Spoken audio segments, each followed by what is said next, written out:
Hey everybody, Tony D and Little Joan here with a screenwriter's rant on You'd Marry That? A comedy movie. It's kind of like, I would compare it to The Hangover with an all black cast. Kind of. It takes place, well, it starts in 1977 and advances to the modern day about this guy.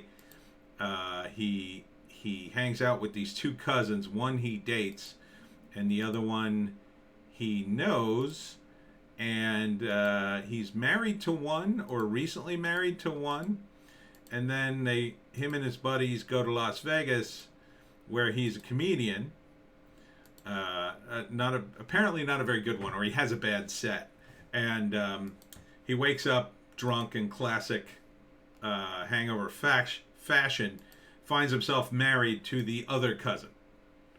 As you can see, wackiness ensues. Smash like and subscribe. Thank you for smash liking and subscribing. Please check out my books. Links in the description. The Pineys books 1 through 7, comedy horror in South Jersey. Also, don't forget Rumble and Bitchute today.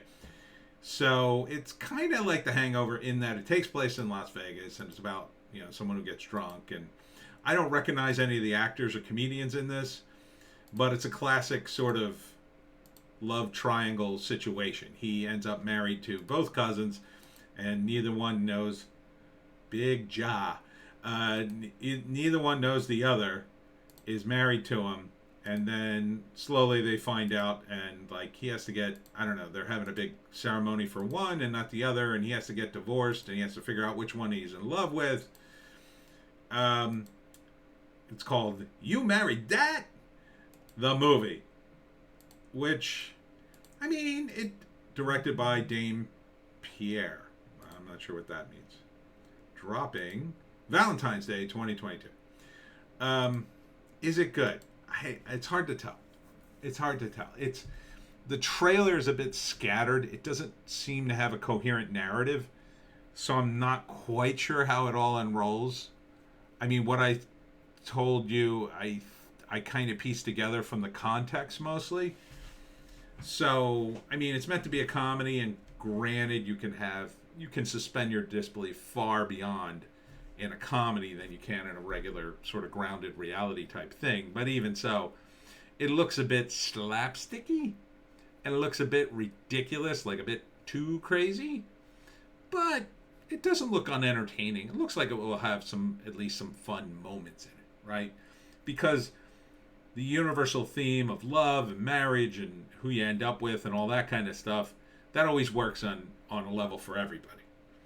So even if all the jokes aren't landing, a few of them will, naturally. Um, and it just looks like a movie where he's going to spend a lot of time on the phone or in front of his girlfriend explaining why he just did something really stupid or had sex with somebody or whatever. So I'm not sure. I'm not sure the event. So I'm just, this is a guess. The guess is it starts out in '97. He ends up with one cousin, but is actually in love with the other cousin. And again, all these people I don't know. But I'm sure it's known to the main dude. He may have even directed and produced this movie for all I know. So, yeah, he's married to one or with one, but in love with the other, maybe. And then it cuts to the modern day, and they're going to Vegas to get married. He's going to get married to the other cousin, or the cousin he's always been with. And then, after a drunken night out, he ends up married to the wrong cousin.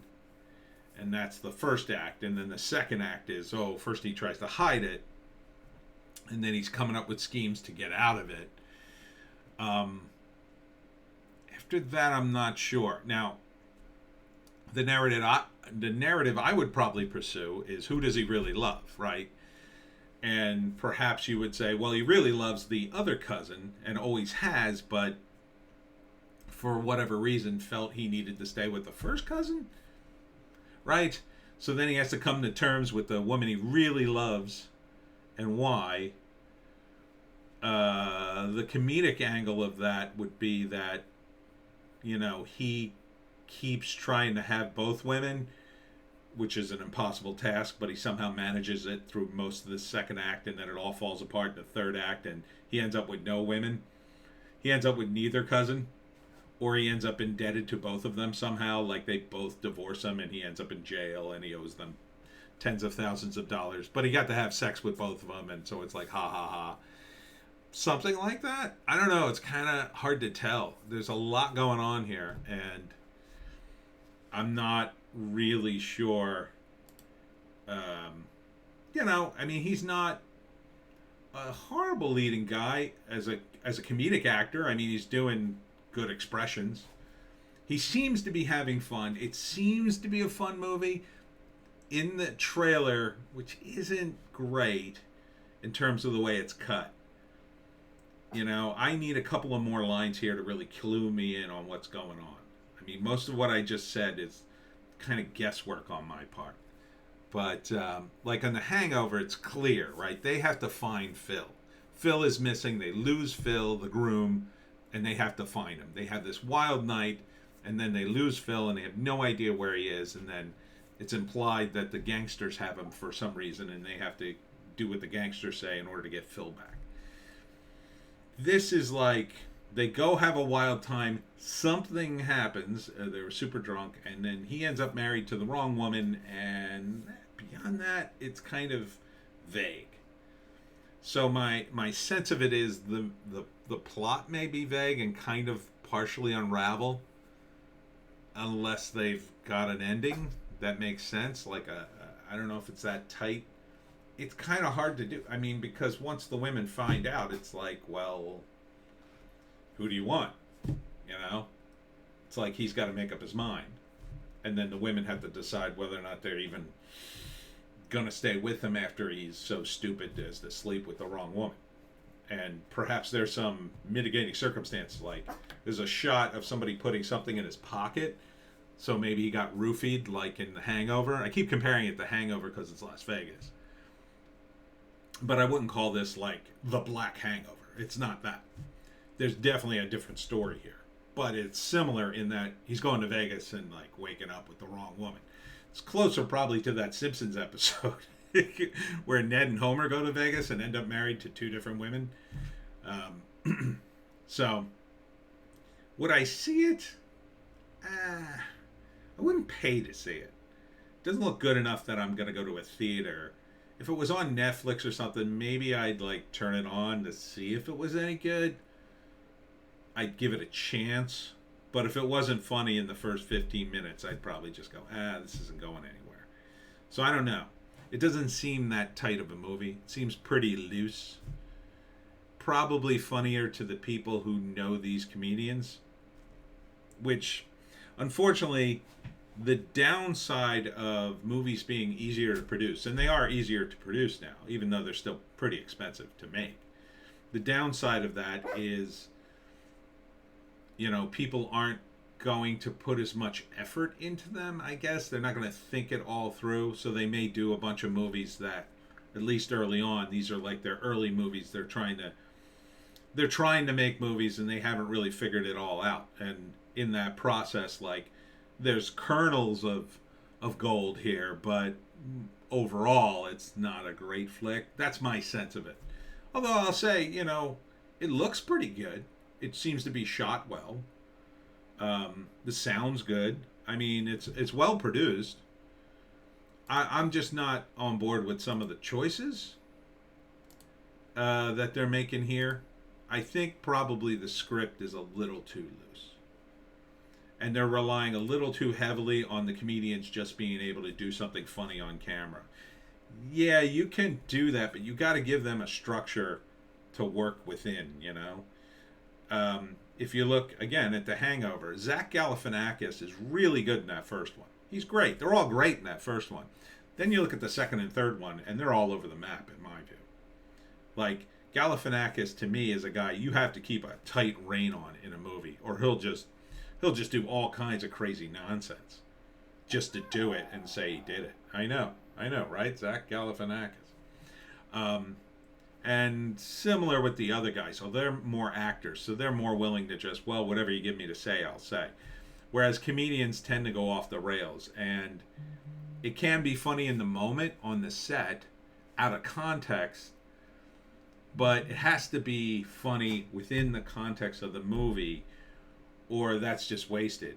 It might have been funny when you shot it. The whole crew might have been cracking up, but that doesn't necessarily mean it'll integrate well with the rest of the movie.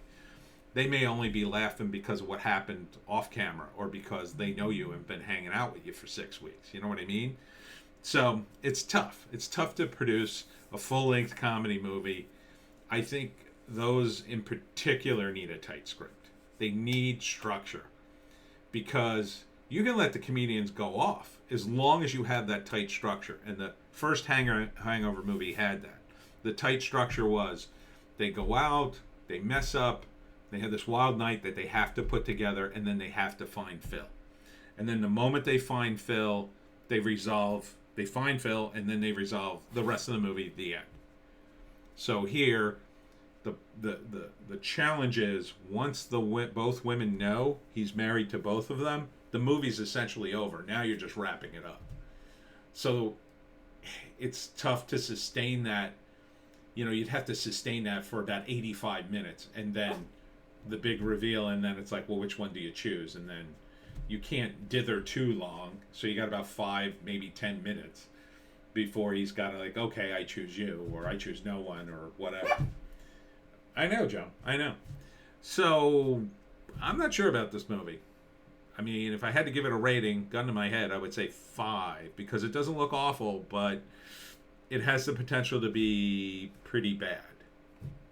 It kind of depends on that ending. I would definitely need to see a review of somebody who saw the whole thing before I'd actually commit to watching it all the way through. If it wasn't, it would have to be amazing from the moment I watched it for me to go, oh yeah, I'm going to watch this.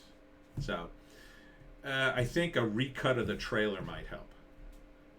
Something a little more focused to give us what the through line is here. And I suspect is, who is he going to pick, kind of thing. Anyhow, that's my take. Check us out on Bitchute and Rumble, and Joan and I will see you tomorrow.